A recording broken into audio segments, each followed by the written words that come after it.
बरेच जण जे काही कॉमन सप्लिमेंट्स आहेत जसं vitamin D, iron, vitamin B12 आणि कॅल्शियम हे घेताना खूप मेजर मिस्टेक्स करतात. तर तुम्ही सुद्धा ह्या मिस्टेक्स करताय का हे या व्हिडिओमध्ये जाणून घ्या. सर्वात प्रथम जे आहे विटामिन D3.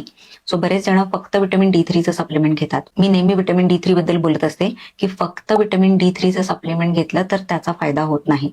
तुम्हाला नेहमी विटामिन D3चं जे सप्लिमेंट आहे ते विटामिन K2 आणि मॅग्नेशियम सोबतच घेतलं पाहिजे.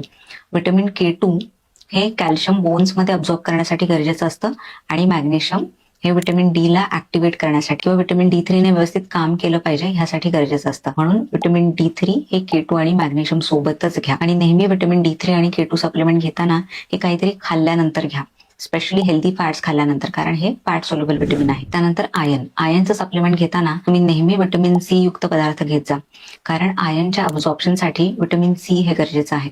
म्हणून तुम्ही सिट्रस फ्रुट्स किंवा आवळा आहे, लिंबू पाणी आहे, अशा गोष्टी आयर्नच्या सप्लिमेंट सोबत नक्की घ्या. त्यानंतर vitamin B12. So vitamin B12 बऱ्याच जणांच्या शरीरामध्ये अब्झॉर्ब होत नाही, म्हणजे त्याचे सप्लिमेंट्स घेतले तरी सुद्धा अब्झॉर्ब होत नाही. त्याचं कारण हे की खूप जणांना डायजेशनचे प्रॉब्लेम असतात आणि त्यामुळेच विटामिन B12 अब्झॉर्ब होत नाही. सो तुम्ही हेही एक लक्षात ठेवा की जेव्हा पण B12चे सप्लिमेंट घ्याल तेव्हा लेमन वॉटर म्हणजे लिंबू पाणी किंवा ऍपल सायडर व्हिनेगर म्हणजे 1 ग्लास पाण्यामध्ये 1 चमचा ऍपल सायडर व्हिनेगर टाकून हे नेहमी विटामिन B12च्या सप्लिमेंट सोबत घ्या, जेणेकरून B12 हे तुमच्या शरीरामध्ये व्यवस्थित अब्झॉर्ब होईल. त्यानंतर कॅल्शियमचं सप्लिमेंट घेताना बरेच जण कॅल्शियम कार्बोनेट हे सप्लिमेंट घेतात, पण कॅल्शियम कार्बोनेट हे शरीरामध्ये व्यवस्थित अब्झॉर्ब होत नाही.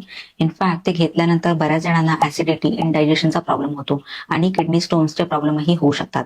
म्हणूनच कॅल्शियमचं सप्लिमेंट घेताना तुम्ही कॅल्शियम सायट्रेट हे सप्लिमेंट घ्या आणि कॅल्शियम कार्बोनेट हे सप्लिमेंट घेणं अवॉइड करा. सो हा व्हिडिओ तुम्ही सर्वांसोबत नक्की शेअर करा.